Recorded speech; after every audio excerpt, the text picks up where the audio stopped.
என் அன்பான சகோதர சகோதரிகளுக்கு அஸ்ஸலாமு அலைக்கும். நம் முன்னோர்கள் கூறியிருக்கிறார்கள், நேர் வழியில் சம்பாதிப்பது கடைசி வரை உங்களுடன் வரும், குறுக்கு வழியில் சம்பாதிப்பது பாதியில் போய்விடும் என்று. அப்படி நடந்த ஒரு உண்மையான சம்பவம். இப்போதான் ஹாஜி சாப் எல்லாம் ஏரோப்ளேன்ல போறாங்க. ஆனா ஒரு காலத்துல ஒட்டகத்திலையும் கப்பல்லையும் தான் போனாங்க. அப்படி கப்பல்ல போற காலத்துல ஒரு கப்பலுக்குள்ள நடு கடல்ல ஒரு குரங்கு வந்தது.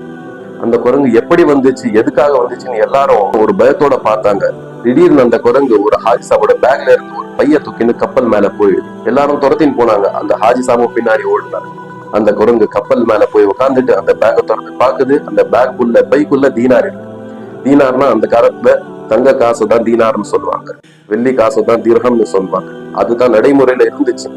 அந்த குரங்கு ஒரு தீனார் எடுத்து அந்த ஹாஜி சாப்பிட போடுது, ஒரு தீனார் எடுத்து கடல்ல போடுது, ஒரு தீனார் எடுத்து ஹாஜி சாப்பிட போடுது, ஒரு தீனார் எடுத்து கடல்ல போடுது. இப்படி அந்த மொத்த பையையும் காலி செய்யற வரைக்கும் அந்த குரங்கு அப்படிதான் பண்ணுச்சு. இப்ப எல்லாரும் ஆச்சரியத்தோடு பார்த்தாங்க, எதுக்காக இந்த குரங்கு இப்படி பண்ணுச்சுன்னு. அந்த கப்பல்ல ஒரு ஆலிம் சாப் இருந்தாரு. அவர் கூப்பிட்டு கேட்டாரு, நீ என்ன வியாபாரம் பண்றேன்?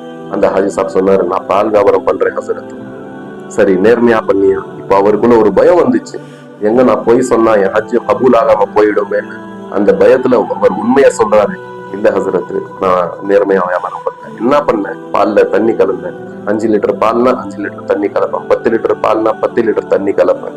அப்போ அந்த ஆலிம் சாப் சொன்னாரு, உன் பாலோட காசு உன் பையில இருக்கு, அந்த தண்ணியோட காசு அந்த தண்ணியில போயிடு. நேர் வழியில் சம்பாதித்து பாருங்கள், அல்லாஹ் அதுக்குள் பர்க்கத்தை கொடுப்பார். அஸ்ஸலாமு அலைக்கும்.